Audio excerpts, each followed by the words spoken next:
Use this, smile. Thank you. A little bit shaky. It's picking up faces. I don't know if I've got you guys on my iOS album, but we'll see just now.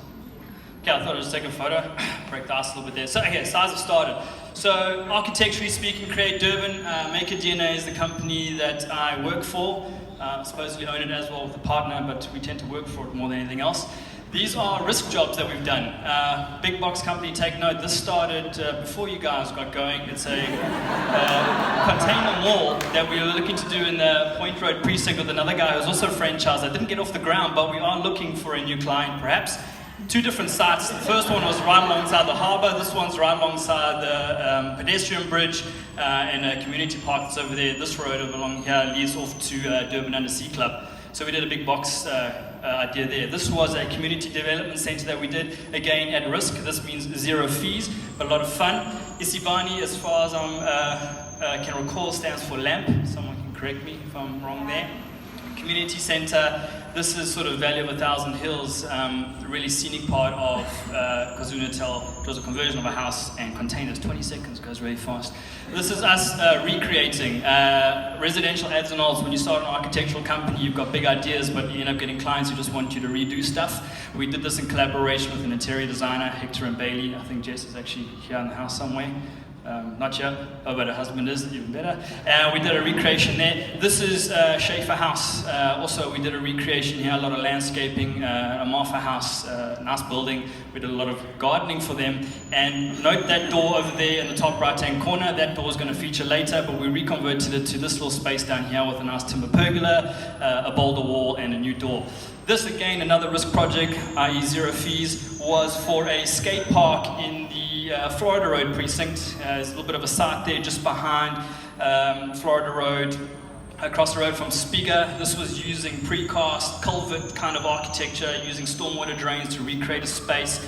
Again, we put it together. And then this is the moment. This is the Philip, thank you very much. In fact, there's 4 slides like this, which is about 1:20 worth of just my daughter.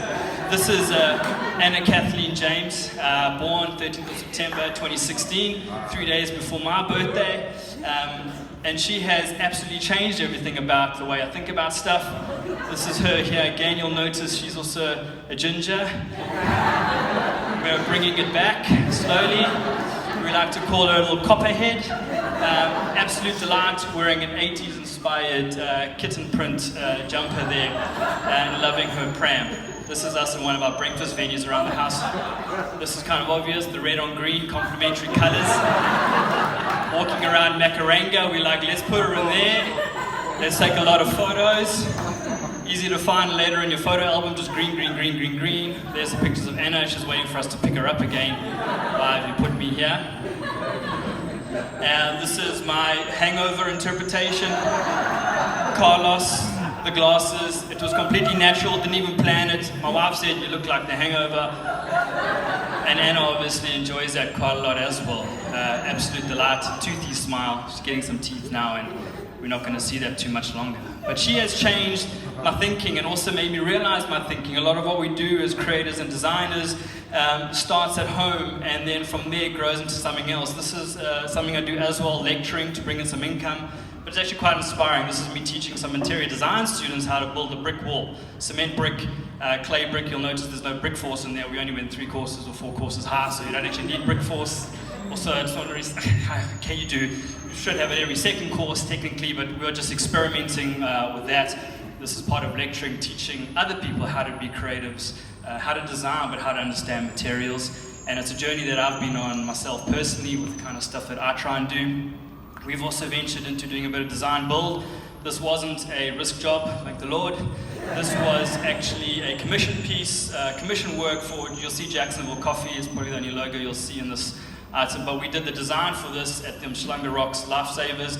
We also then did the actual build for this. Client had a tight budget, and so we designed it. There's some images on the top there, and then we built it. Down the bottom left-hand corner is a friend of mine, Daniel Logan. He's not really squint, it's just a photo. And we built the space as well, using timber pallets, plywood, quite industrial materials, and we got some laser cutting done. We used the maker space. Again, Steve Gray's got to mention. This is something else I've been trying to figure out as a cardboard surfboard. This is my partner, VR Roger Kerr, and his dad. I cut it and said, yeah, you guys put it together. And they sort of figured it out, and we're trying to create some other kind of material. It's experimenting with materiality, really, is what I'm trying to get at with these things, that this item, whilst it's trying to be a surfboard, could be something else. Obviously, architectural plans as a lamination on the bottom, using a little bit of wood glue, sticking it all together, experimented with injecting foam in there, terrible stuff, don't ever use it. And 3D printing, again at the makerspace, 3D printing fins. This is a mini Simmons shape, if anyone's interested in surfing at all. Surfing is a big passion of mine, and here's another surfboard. This I got as a Town and Country twin fin when I was in Matric for 120 bucks from a cash converters, and I've kept it going, so that was 99, what do we know, my maths is not so good, a lot of years. I had to replace a fin on it the other day, so I used some birch ply, laminated that together and put a new fin on it. This is about recreating stuff that's old and wasting away and keeping it going. It's still my favorite surfboard. This is stuff I've now done for my wife. She also has her own little company. She's called the Ballet Lady. And this is, again, experimenting with materials. This is reclaimed Baltic pine from Eco Timbers, or Hardwood, sorry.